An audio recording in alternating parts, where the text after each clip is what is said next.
my producer. Pull from the hip, 4/5, I'm the shooter. Dog, I do ya.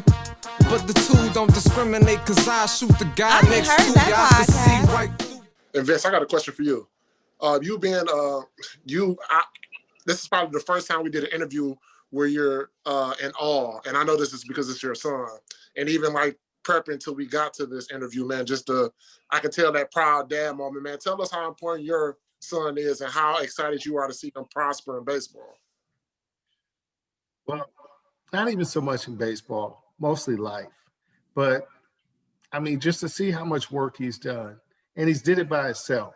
You know, with me being a basketball guy, I could help him so much, but he primarily did this on his own. And for him to do that, it's huge. And to have a son, you know, I love him to death. He's everything. He is.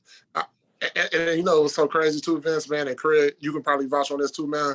We don't see a lot of, because, you know, I don't know my father.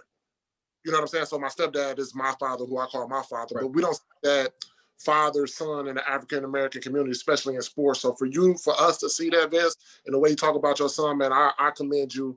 And you know, you my guy forever on that one, for sure. For sure, man. Tearing up over there, buddy. Yeah, he is. That's all right, man. No, I'm proud of Tyee too, man. Like I said, I know you don't. You got to watch him grow. I know. I haven't had a chance to, but we definitely got to get down there, man. Like I said, I've been around, you know, when you were younger, and I got a story, and I'll tell it at the end. It's kind of embarrassing for you, but it'll be more embarrassing for me once I actually tell the story. But go ahead, we can finish the interview. Back, everybody, with the I Ain't Heard That podcast, where we're bringing you positive interviews. We got another interview today. I'm going to turn it over to Vince. He's going to go ahead and introduce him today. Go ahead, Vince. Yeah, man, it's a humbling experience to be able to introduce my son, man. I'm proud of this kid. I can't tell you the feeling that I'm having right now, but anyway, everybody, this is Tyee Turner, my son, left-handed college pitcher. Ty, what's up? What's up? You all right over there? Yeah, I'm straight. Just got out of practice not too long ago. You know, I'm going to start it off first. Why Clarksville Academy? Clarksville Academy, man. Well, I actually went over there with my really good friend, Sean. We had went to the same public school originally, and we weren't really getting along with the head coach at Northwest wasn't really getting along with us or anybody else on the team for that matter. But a lot of people decided to make changes of schools, and we just found ourselves at Clarksville Academy. Okay, so basically, long story short, you just went there because you was having issues with the current school you was at and with your friend? Yeah, me and my friend just thought that was going to be the place to be. We knew a lot of other people there. We knew that it was going to be a solid school, that we could like make it into a solid school. A lot of us played travel ball together, and a lot of kids that I knew from other public schools were planning on going there. And so basically we just all decided that we wanted to play together. Did you know any of the history of the school that you went to, or you just went there just to go? Actually, I do know some of the history of it because my dad actually went there first before me when he was younger. And so, yeah, plus I took a class where I actually wrote a paper about the first ever African-American student at Clarksville Academy. And I learned a lot about the school's history then. That's pretty cool. So tell us about the infrastructure at Clarksville Academy, because kindergarten through 12th grade, you probably only had about 300-400 students, correct? So how close are you guys as a school, your family atmosphere? I was actually a member of the largest graduating class out of Clarksville Academy ever. And we still, like, everybody knew everybody's names. How many people was that? I think we were in the high 70s. I'm pretty sure. Like around 77 or 78. And so everybody knew each other. We could do like a lot of fun, great activities. We had a senior lounge. where the senior class could hang out. There was a ping pong table in it. We had a PS2 set up to a projector. We would do like quick scope tournaments on Call of Duty and stuff. There were couches. It was a good atmosphere. I loved the school. I still talk to some of my teachers, and my old English teacher still helps me out occasionally when I need it. It's a close-knit atmosphere. Okay, well, give me one of your memorable moments at Clarksville Academy. Okay, memorable moment at Clarksville Academy, like at the school or just like while going there with or like baseball or? Well, either one, because that's interesting that you did a report on the first African-American student to go there, correct? Yes, sir. So, okay, I'll do this one even better. Tell me about that first African-American to go to Clarksville Academy. Oh, man, I don't remember his name, but it was, Freeman. Huh? Freeman. Oh, yeah, Davis. Freeman Davis, I think. He's a friend of mine. Go ahead. Yeah, but no, that actually wasn't the first one. Remember, there was one before him, and then there wasn't another one for like. But he graduated. Freeman Davis, first one to graduate from there. Yeah, Freeman Davis was the first African American student to graduate from there, and what actually gave me the idea was we were talking about we were in teams of two, and me and my best friend Jalen Collins were partners, and we were trying to think of something that like we want to do something different. And a man who was in the first ever graduating class came to our English class to talk to us about the project and basically like give us a quick history lesson on Clarksville Academy and everything. And so me and my friend got the idea. We asked, we were like, well, we noticed in the yearbooks there weren't any, like, were there any African-American students when you came over? And he explained to us how there weren't any when he came over, for reasons we would later find out. But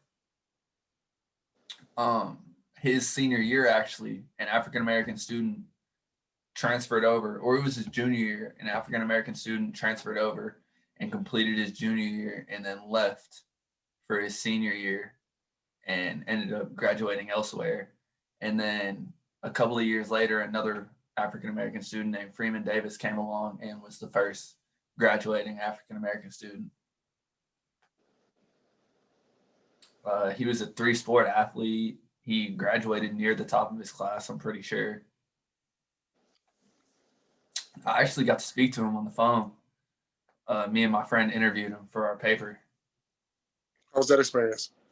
It was cool. He was really like humbled and excited about the fact that somebody was writing this paper. And my English teacher was really into it too, because it was a paper that hadn't been written yet in his years there, at least. They did that project every year, and it was a paper that had never been written before. And so everybody that was involved in it was really invested, and the librarians were willing to help us out. We actually got to spend a whole class hour in the library just looking through yearbooks. I found some of my dad's old embarrassing yearbook pictures back when he had a Jerry curl. So Ty, for people that don't know, you did start off here in Detroit. I'm not sure, how old were you when you moved down there? I think I had just turned 10. Okay. Or I was about to turn 10, either one. But so tell us about that. Like how what was that experience, or were you reluctant? I mean, those are the times where you were building close friendships.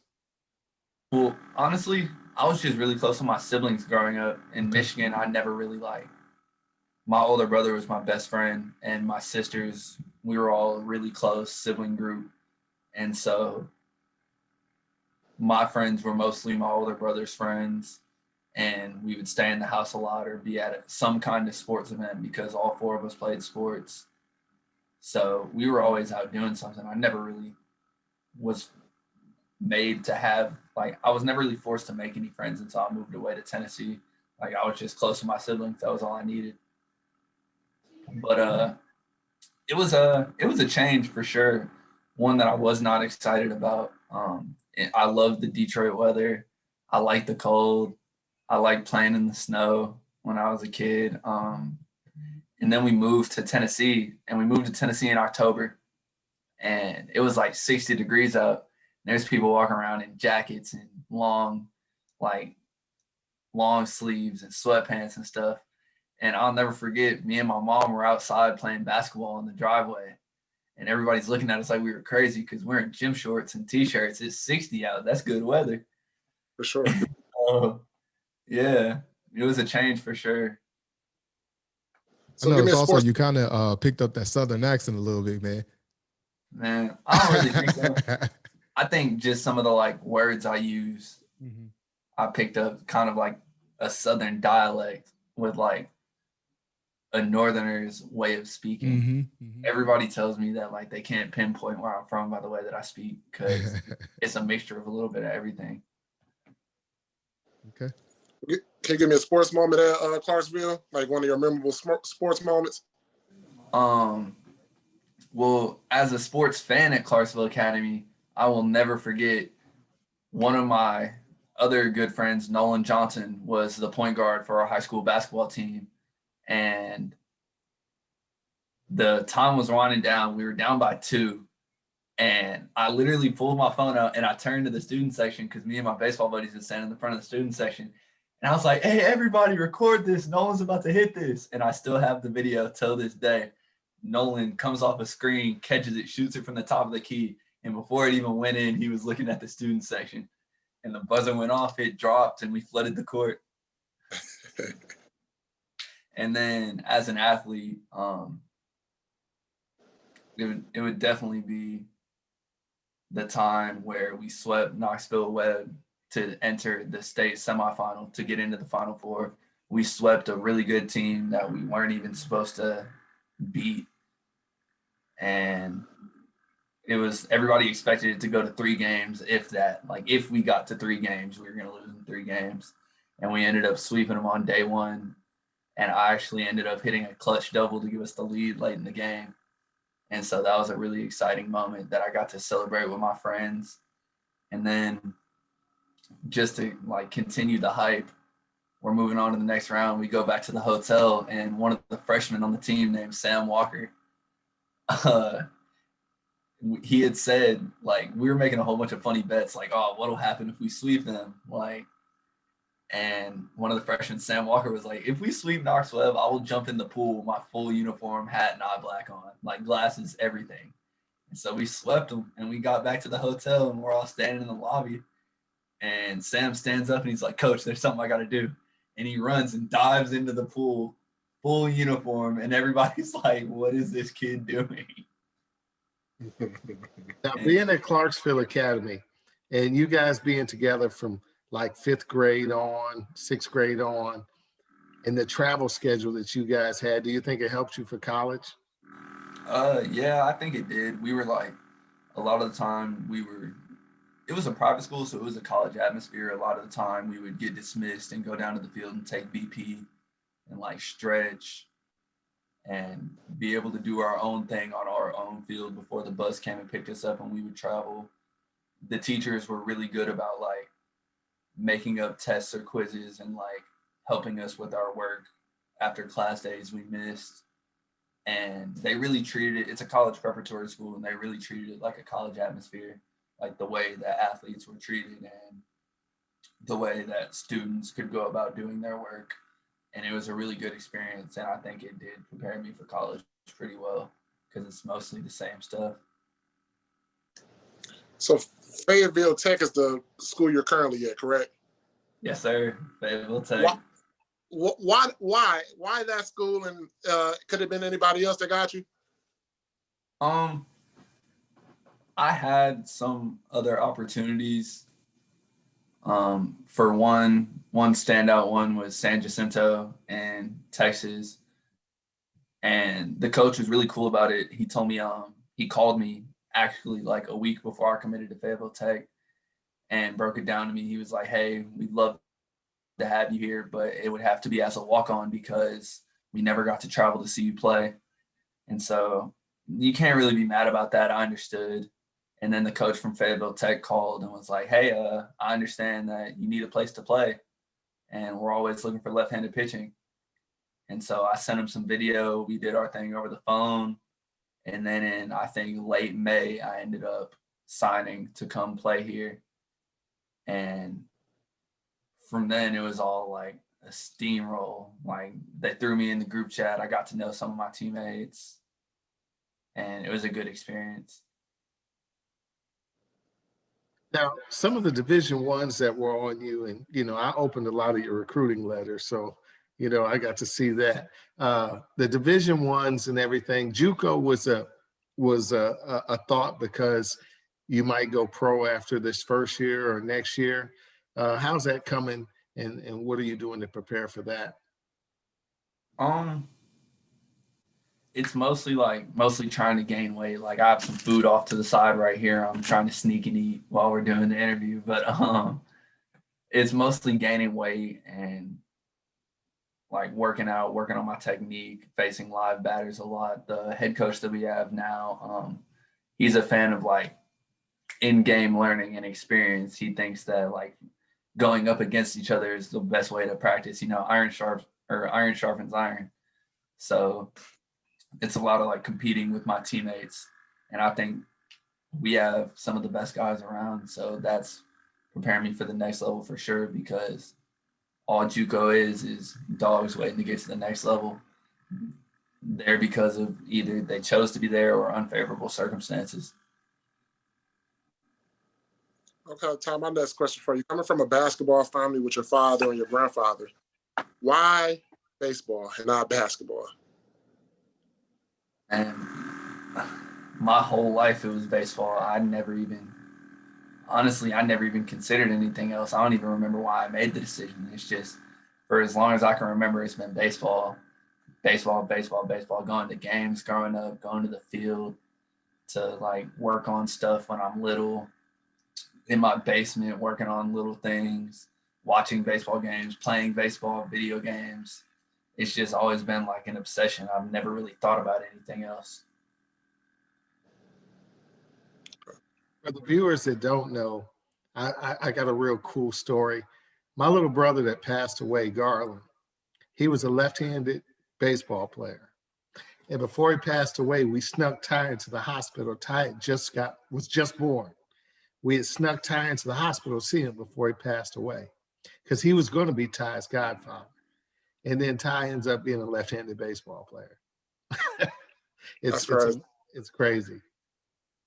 No, that's correct. That's kind of scary. Yeah. And it's a true story too. Tyee, I got another question for you. If you could redo one play in your career, what would it be? One play in my career. So growing up, Little League is a really competitive thing. And so there was this one time we were playing Clarksville National Little League in a game. And if we won this game, we had to play one more. And then if we won that, we would advance to like the Florida games that are on TV and stuff. And so I'm up to bat. We're down by 1 or 2 runs, I think. 1. And there's 2 runners on. And I hit a ball to right field that I just knew was a home run. It felt good off the bat. I'm jogging the bases. And this kid named J.D. Schwartz that I ended up playing travel baseball with that summer, man, I can see this kid like chopping his feet, looking up, and I'm just like, no way. And sure enough, he dives over the fence and catches it. And they all celebrate. Yeah, he robbed the home run. They were all celebrating on the field. I'm just standing there like, man, I was about to hit my first home run. He stole your joy.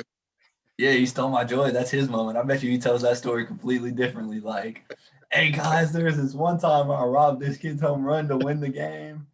And they did end up winning the game. That was it. He's definitely going to tell his kids and grandkids that for sure. Yeah, I hope he does, because, well, my middle school team ended up beating his. So I'll take that. So, Tyee, in baseball, who is your biggest influence out of all the people you've gotten to play with or coach or that have coached you? Who would you say is your biggest influence? Out of people, well, if I can do one from both, then out of people I've played for, it would have to either be Chris Taylor or Dustin Smith, because Chris Taylor had me when I was younger. Oh man, scratch all that. Isaac Masters. Sorry for the sidetrack, but I just remembered that Isaac got to coach me. Man, all right, so Isaac Masters. I met him when I was in 4th grade. His twin brother played basketball for my father. And so he had told us that he had a twin that played baseball.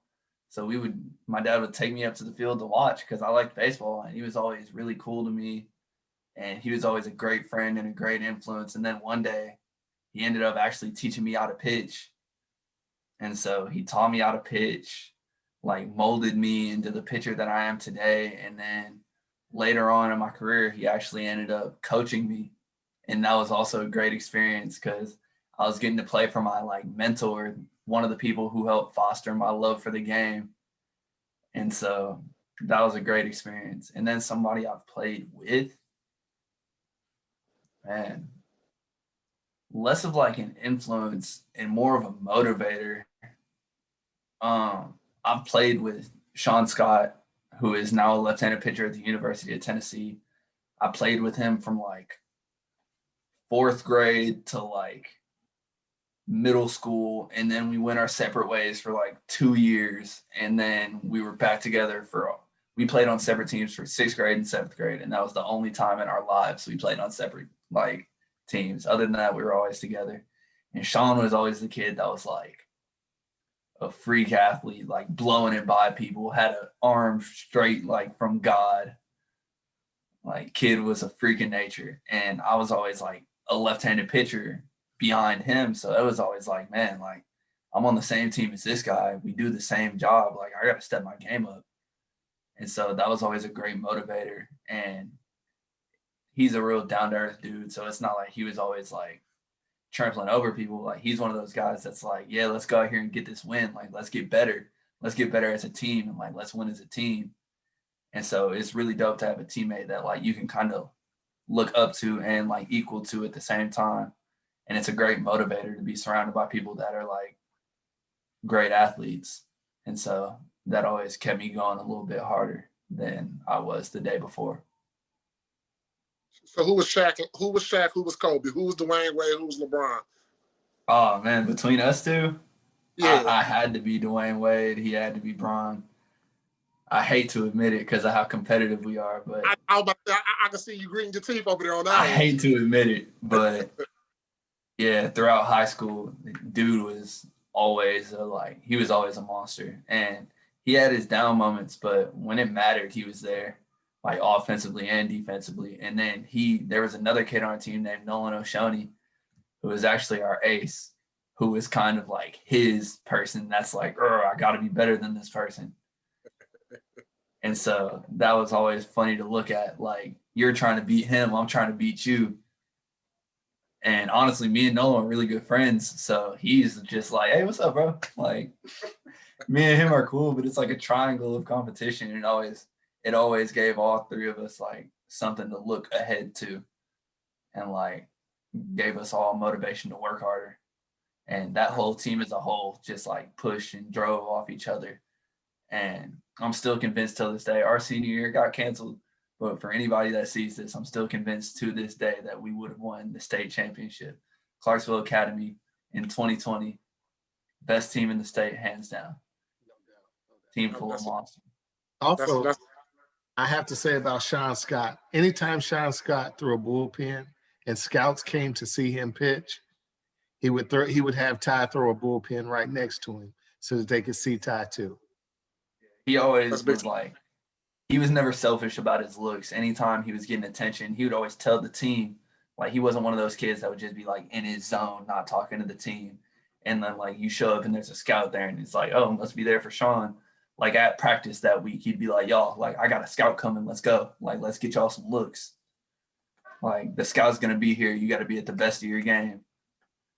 And so that was real cool. We got to get Sean on here. That's super dope, man. Just hearing how you talk about him and how he was with you, man. We definitely got to get him on here for sure. Yeah, that's my man. He actually ended up helping me get, like, I actually went to a Louisville camp, and that kind of like started with a scout coming to watch him pitch. And then I came in behind them, and that gave me an opportunity to get to a Louisville camp, which is like one of my dream schools. And so that was an awesome experience, where I actually met another pitcher that I look up to named Luke Smith, who is an absolute monster. You might know him as the dude who got in a slight verbal altercation with the Vanderbilt bench during the College World Series time, like the playing game, College World Series. It was on ESPN. Yeah, it was on ESPN. He's a competitor, man. He's got some fire in him. I love watching him. What are some of your team goals and personal goals you got this year? This year, well, I want a ring, of course. Anytime I step on the field, I want a ring. And I really think that we can obtain that this year with my team if we can. Like, we're already a real close-knit team. We've already had our coming together, our come to Jesus meetings. Like, we've already had those. And so now it's just like looking forward to what we can get done in the spring. And so definitely nothing less than a ring for team goals this year. Would love to have one on my finger. I've came up just short in high school and middle school, always came up just short. And so I'd love to finally get one. And personal goals, personal goal this year, I would definitely love to be, I don't have any number goals or anything because I just want to go out there and focus on doing my thing. But long-term wise, I would love to be a guy that like my teammates can rely on. And like when I come in the game, almost like a Mariano Rivera type vibe, like, oh, when he comes in the game, we know we're good. Like that's the time in the game when you don't have to worry. And I've always strove to be that guy. And so that's just the job I would like to fulfill here. And that it's looking like that's the job that I'm gonna have. So I just want to do the best that I can do. And when I come in the game, help everybody breathe a little bit easier. Don't both you guys get rings? Don't when you go to the championship game, the runner-up and the champion get a ring? No. They don't? No rings for the loser. Okay. You ain't first class, Ricky Bobby. Talladega Nights quote for you guys. Great movie. I guess I go. Go ahead. Yeah, I'm trying not to ask too many questions. I'm just enjoying the scene, man. I'm gonna tell you. But another cool story. So anyway, this kid's up to bat. This is how I knew he was a baseball player. He's up to bat with the game on the line, Little League Baseball. 2 outs, 2 strikes. And I'm like, man, I don't want my son to strike out to lose the game. I'm literally pacing behind the backstop, like my son's going to strike out to lose the game. All the other parents are going to look at me. I was so nervous. He fouls off a couple balls. He literally turns at me during the bat and he says, Dad, just relax. I got to keep fouling him off till I get something I can handle. And then he drives one into the outfield and wins the game. And I'm standing there like, how did this kid know to say that or to do that? I knew he was a baseball player, so I just let him go. I knew basketball was out of the question at that point. So Vince, being a father, what was your I guess emotions or your feelings once you seen that? Like once he told you, then once he did it, like what was your reaction? What was your feeling on it? I literally turned to Sean Scott's dad and I was like, did you just see it? And he said, man, that kid thinks baseball. He said, that's special. He thinks baseball. He was like, that kid's going to be something special. And I was like, whoa, which was also magical for me because all his teammates, all of our parents, all the parents have been together just as long as they have. So it's so close. It's like a family atmosphere. That's always good. Next question I got for you. If you could be drafted by a team, who would it be? New York Yankees. My whole living room is decorated New York Yankees. I have jerseys in my closet. I have 2 jerseys hanging up in the living room. Like I have Yankees hats. I have Yankees socks. I have Yankees shirts. The only thing I don't have is some Yankees pants, which I'm working on. But I've always been a diehard Yankees fan. My whole baseball loving life, I've been a Yankees fan. Why though? Can you explain that story of why you're a Yankee fan? Yeah. So growing up in Detroit, I'm a fan of all Detroit sports teams except for the Tigers. I'm a fan of the Red Wings, who just lost 2 days in a row. Not very happy about that. I'm a fan of the Pistons, who can't win a game to save their lives. I'm a fan of Lions, so on and so on. I'm a Detroit sports teams fan. And growing up, we used to go to the Tigers games because that's the local baseball team, and I love baseball. And they were taking BP as a team, and I don't remember who the player was, but one of the players was leaning against the dugout, not doing anything, just chilling, holding his bat, like doing some bat pops and stuff, just really minding his business. And we walked up, and my dad was like, "Hey, can you sign this ball for my son? He's a huge baseball fan." And the dude looked me, a little kid, in my eyes and was like, "I don't do autographs," and walked away. And some of the Yankees guys that were like roaming around heard that and were like, "Man, that's not right." And treated me really well. The catcher at the time gave me the batting gloves that he had been wearing for that round of BP, like straight off his hands. Derek Jeter signed a ball for me. I got some A-Rod stuff. Like, the Yankees just treated me really nice, took some pictures with me. I actually got to go on the field and run the bases. And that was dope. I was really slow as a child, so it took a long time. But I got to go on the field and run the bases. And like Derek Jeter would tip his cap to me and stuff. And so it was just awesome. It like turned me into a lifelong Yankees fan. Right then and there, I was like, this is my team. And like you said, man, that's just, I don't think sometimes athletes, I know busy, because I was a former athlete, busy, but you just don't know that one time you tell a kid no, how I can just make, they use that as motivation. With me being a college basketball coach, Ty, you got to go see all the Piston games. What was your favorite? Tell them the story about your favorite Piston opportunity to go to the game. Okay, well, there's two. One time, I got to go on the floor and shoot free throws in like the middle of the game, real high pressure situation. As a little kid, I'm thinking it's like life or death. Like, there's a contest going on. I think it was for like some T-shirts or something. Like, you hit a free throw, you get a T-shirt.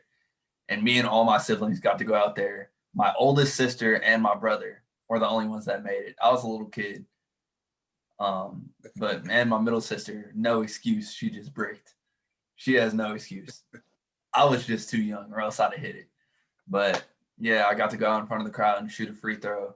That was really exciting. I'm pretty sure I airballed, but it was fun. And then one time we used to sit like right on the court, basically, like not courtside, but right on the court, like right by the tunnel.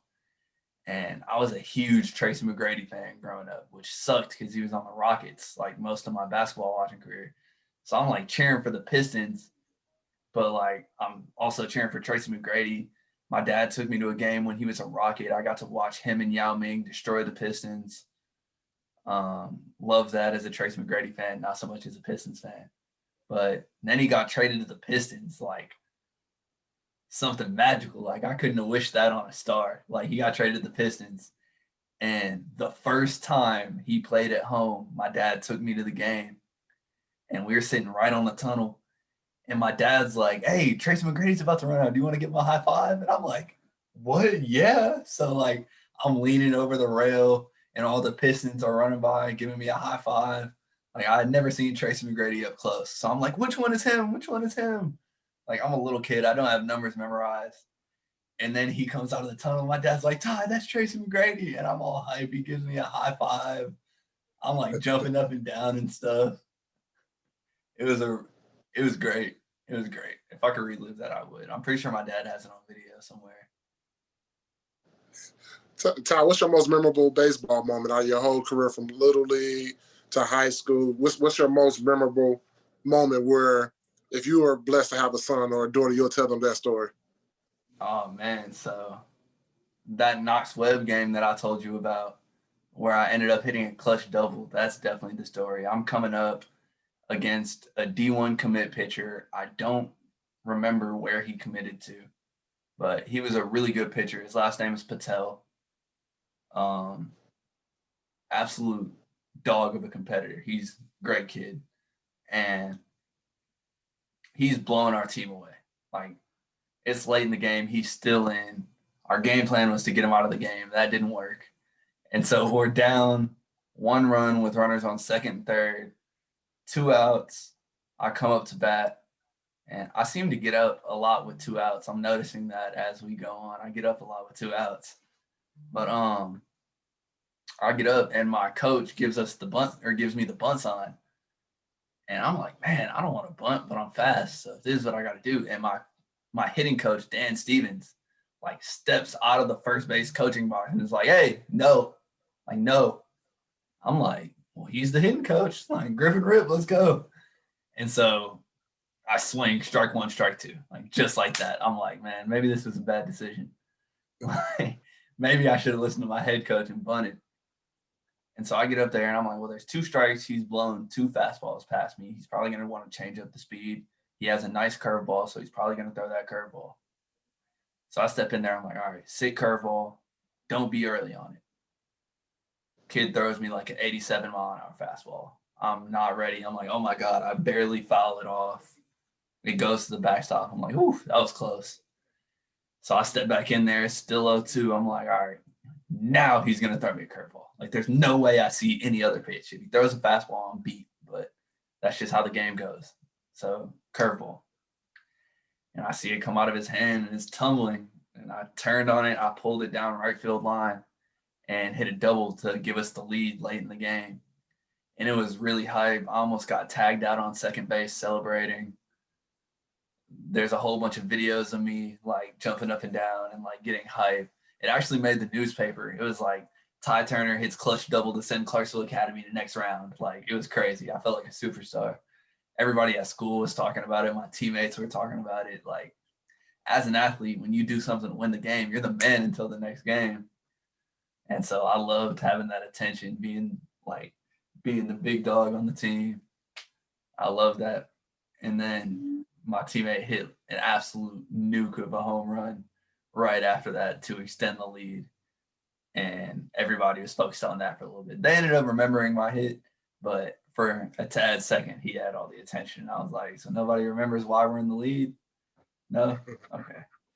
So as a pitcher, I know 2 of the greatest things are perfect games and no-hitters. How many of each do you have? I either have 3 or 4 no-hitters, which is hilarious because 2 of them are against the same team in the same year. Me and my best friend actually combined for no-hitters against them. The first time he started and I closed, and we had a no-hitter. And then the second time I started and he closed. And my cousin actually played for that team. So I talked a lot of junk about no-hitting them twice in the same year. But my 8th grade year, I threw a perfect game. And I still have that baseball. I had like a sculpting class, so I actually made a tiny podium for it. And like all my teammates signed the ball, my coach signed it. It was a dope experience, man. I didn't even know I was throwing a perfect game until somebody told me. And I'm like, why would you tell me that? Like, now I'm on the mound thinking about it. I almost made an error, actually. A kid hit a ball back to me on the mound, and I spun and threw it as hard as I could to first base for no apparent reason. And it was in the dirt, and my friend Khalil scooped it and made the play. And I was just like, whew. And I ended up getting out of there with the perfect game. It was a really hype moment. So, Ty, tell us how important your dad and my co-host is to you and how he played a major role in your life. Well, not so much in baseball, because he actually did play baseball, and I've heard he was pretty good at baseball, but he never wants to talk about that. He always wants to talk about basketball.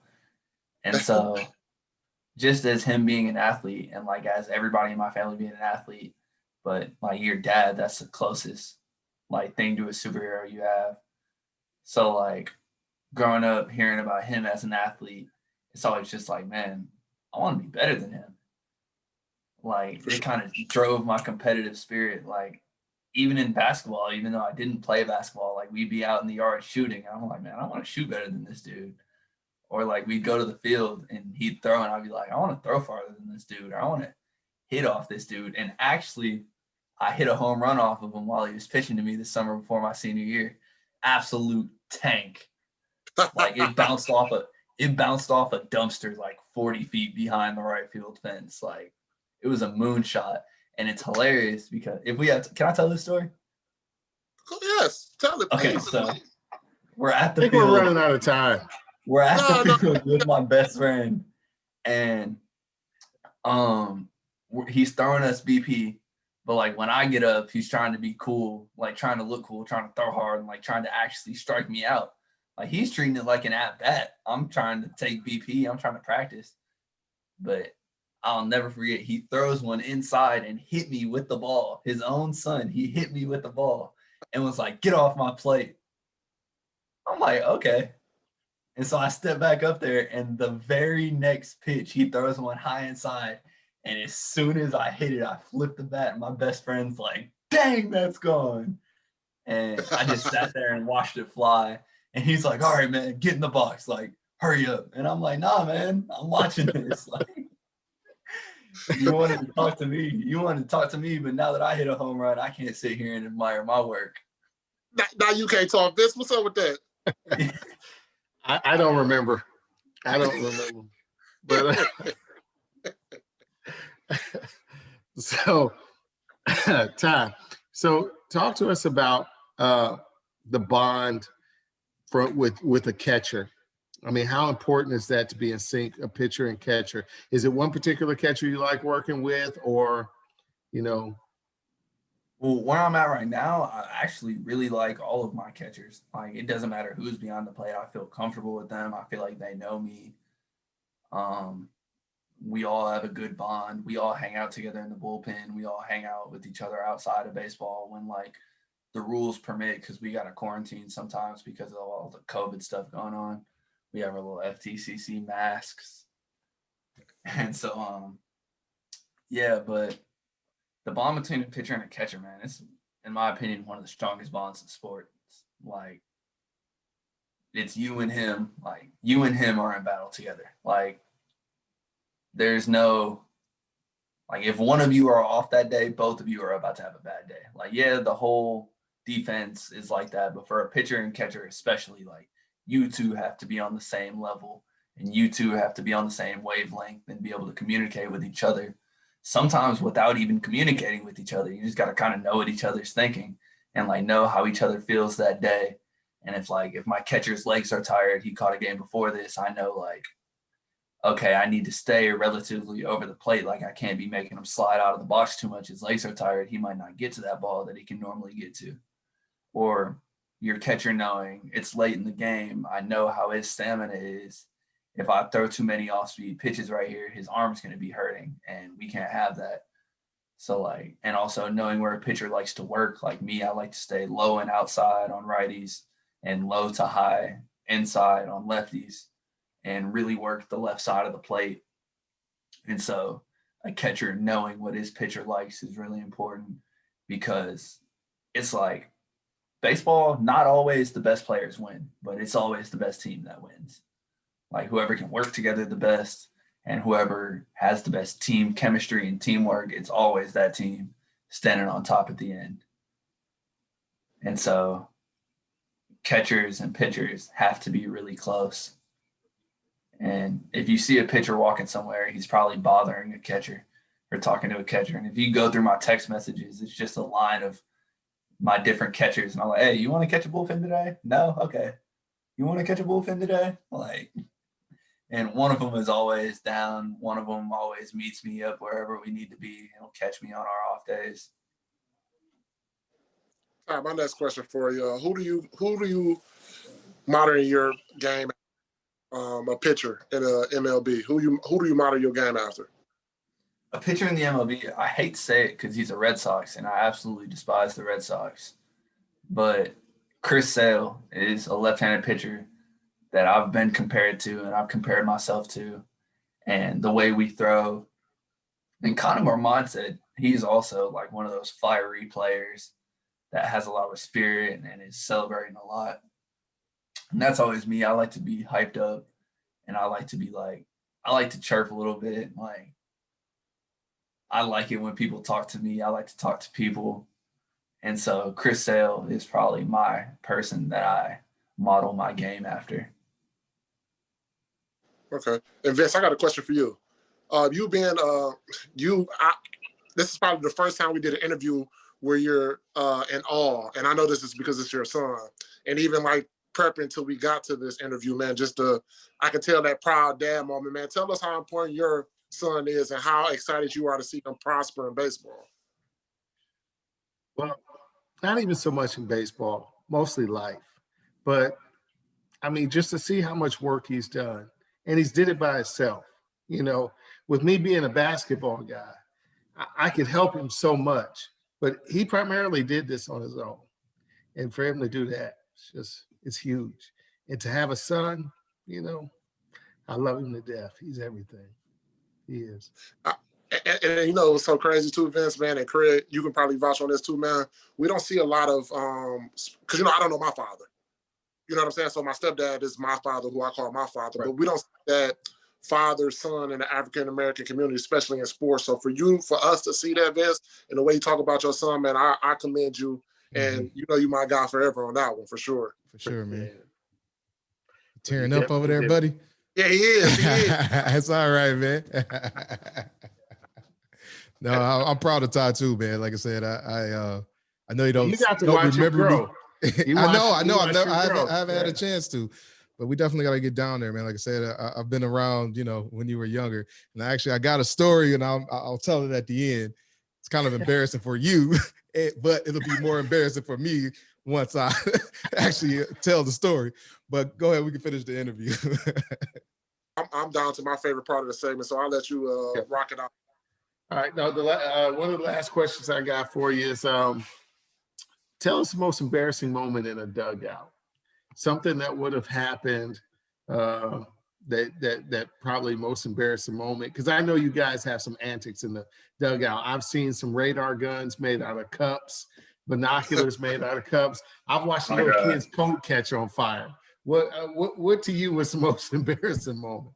Most embarrassing for me, or that I've seen? No, that you have seen. The dead center fielder. Oh my God, that's not even it. You have to tell them the story. I will tell that story, but that's not even the most embarrassing thing I've seen. Okay. So I went to Northeast Middle School, and we had a really good team, some of which ended up following me to Clarksville Academy High School. But this kid named Mason Briggs on my team hits a pop-up to center field. It's a routine play. Anybody would make it unless the sun was in their eyes. And the sun happened to be in this poor center fielder's eyes. And he's standing out in center field. His glove's not even up. It's by his side. He's just looking up. And we had a kid on first named Trey Elkins. And he's rounding second, looking to see if he caught the ball. No, rounding third. And rounding third, he trips and falls. And then as he trips and falls, the ball's like smack, and it hits the center fielder right in his face. And he like collapses. Like it was like he got shot. And by that time, it was a high pop-up. The other outfielders had the time to go over there and like grab the ball from his dead body and throw it in to the third baseman. And Trey Elkins, the runner on third, never ended up scoring because he tripped and fell. And so the center fielder's laying out there lifeless, like it looks like. And everybody's just standing there like, so what are we going to do now? Like, he just gets dead in center field. And our coach steps out of the dugout and he's like, Trey, how do you not score when there's a dead body playing center field? And we're all like, oh my God, he did not just say that. And so they come over there with a pack of ice. They carry him by his arms and legs to the bleachers, and they just kind of lay him there, and we continue playing. And he laid there for the rest of the game. Like, he never moved. Kid was just knocked out. And one of my friends, Carson, is in the dugout, and he's like, man, did his glasses break? Like, that was loud. And everybody's like, bro, he wasn't wearing glasses. Like, that was his face. Like, bro was in pain. Yeah. And then one time at Clarksville Academy High School, my good friend Johnny Robinson, it was cold out, and we had one of those, like, bazooka heaters that, like, you plug in and it, like, just blows out fire. It's basically like a flamethrower, except not handheld. Like, it literally just spits out fire, and you put your hands close enough to it, but not touching it, because it's literally just shooting out flames. Like, it's not even a heater, it's just a flamethrower. And my friend Johnny was cold, and he thought it would be funny to, like, try to hump the heater. And so he's doing his thing, like trying to be funny, and we're all standing there, and all of a sudden all you hear is whoosh, and like he turns around and his pants were gone. Literally evaporated his pants. Like pants gone, shorts gone, leggings gone, underwear singed, but like still there. Like it was straight out of a cartoon. Like dude just got stripped by fire. And it didn't burn his legs, it didn't burn his shirt at all. It perfectly just burned his pants off. Like Wow. it just stripped the kid down to his underwear. No, that's funny. This another funny thing is that first story you told, that happened to me in the church league.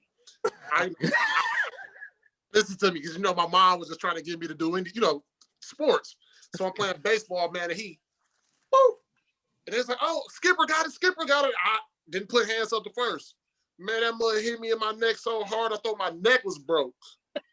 That's how I knew baseball wasn't for me. I said my hand-eye coordination ain't quick enough.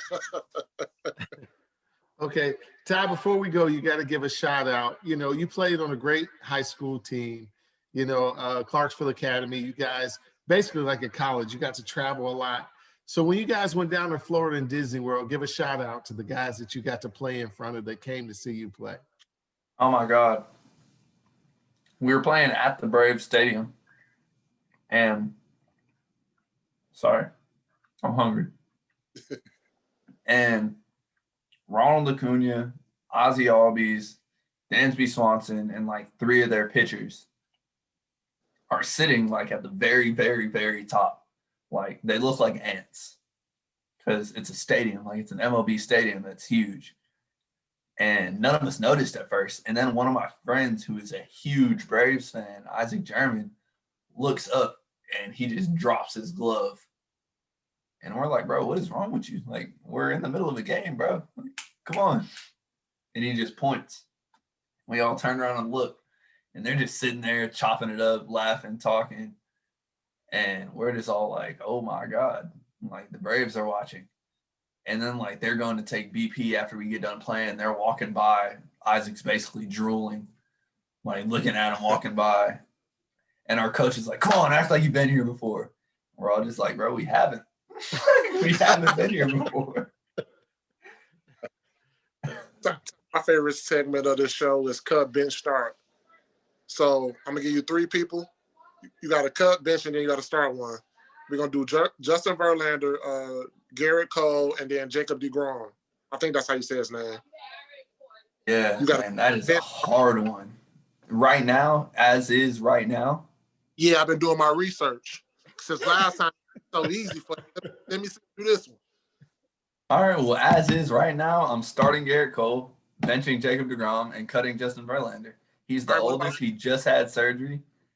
Jacob deGrom is a reigning Cy Young competitor, an absolute dog. But Garrett Cole is the best pitcher in baseball right now, without a doubt. Very easy cut bench start. What about all of them in their prime, though? All of them in their prime? Yeah. I'm going same order because Jacob deGrom is a freak of nature.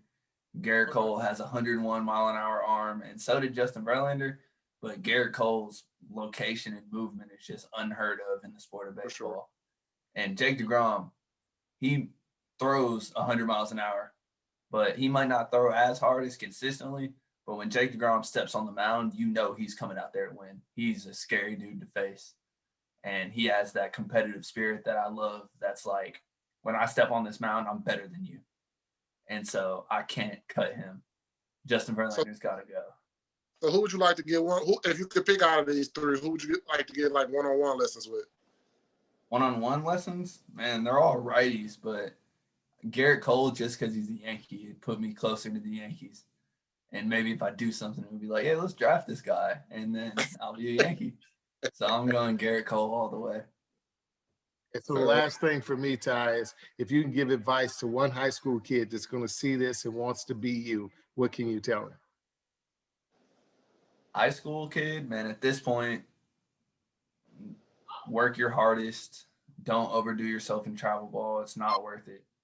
Like, the scouts are there, but I guarantee you they want to see you healthy better than they want to see you pitch 130 pitches in one game.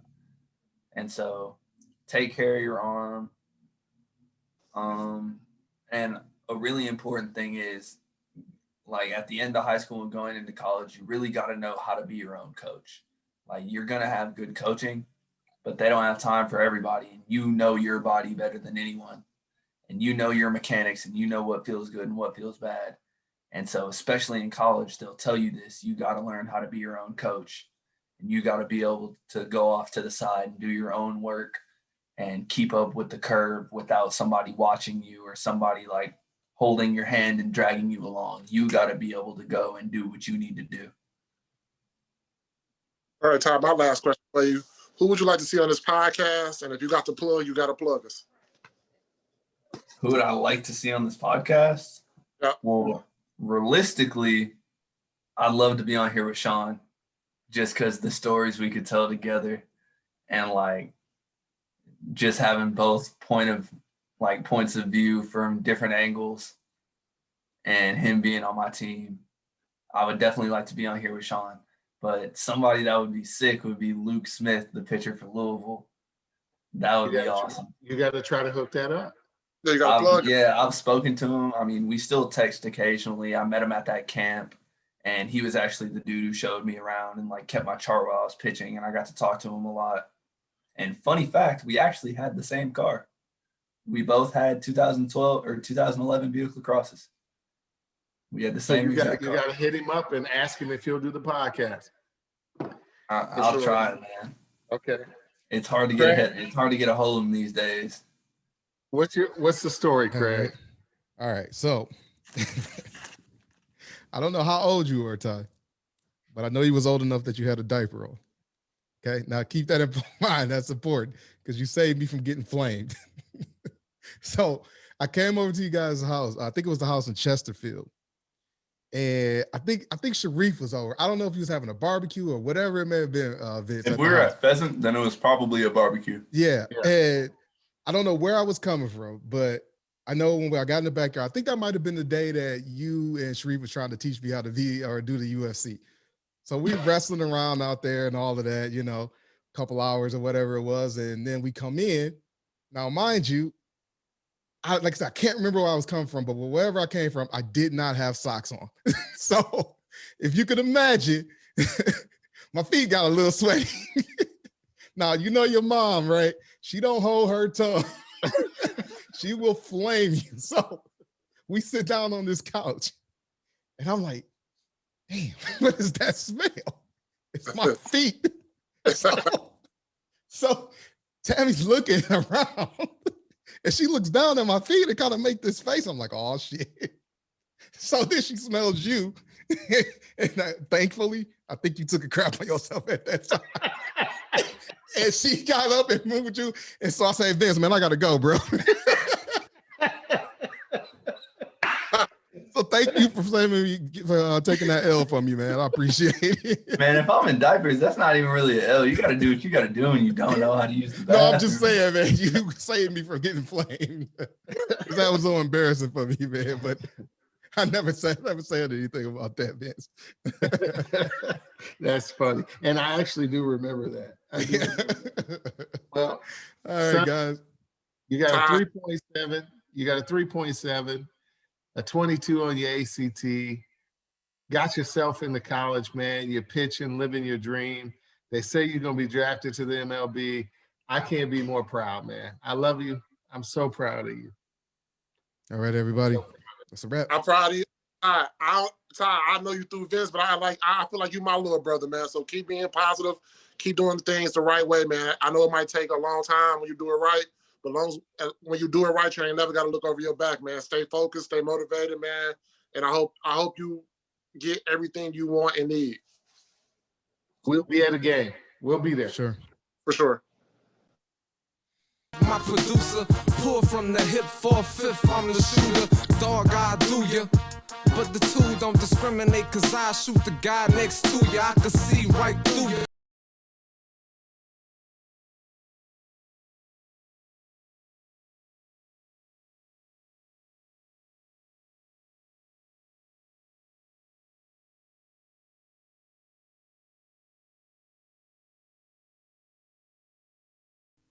I ain't heard that podcast.